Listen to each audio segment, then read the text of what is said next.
పోలేదని అలిగి పడుకున్నాడు. ఇప్పుడు ఇంకా ఈడే తీస్తుంటే ఇంకా మా మమ్మీ పిలుస్తుంది అన్నట్టు ఎలా చూస్తుందో బుడుకులాడతాడు చూడు వీడు. ఇంతసేపు అలిగి పడుకున్నాడు కసుగుట్టనీయకుండా అడ్డము. ఇప్పుడు చూడు అయినాక ఈడే తీసేది కూడా అర్థమవుతుంది. నేనేమి నీకు పోవాలని తీస్తలేను, నువ్వు అలిగినావని తీస్తున్నావు వాళ్ళకి చూపించడానికి.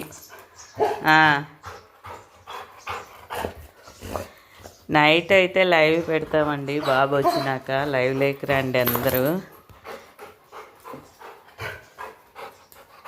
10 కట్టాలి లైవ్ పెడతాము. నేను నీకు అదే చూడు అలిగేంటివి కదరా ఇంతసేపు. ఆడ ఉందంట బుట్ట, అదో చూపిస్తున్నాడు ఆయన. అదా నేను షాపుకి పోనీకి తీస్తలేను వీడియో, వాళ్ళకి చూపించడానికి తీస్తున్నా. ఇంతసేపు బాబు అలిగినాడు కాసుగొడుతు.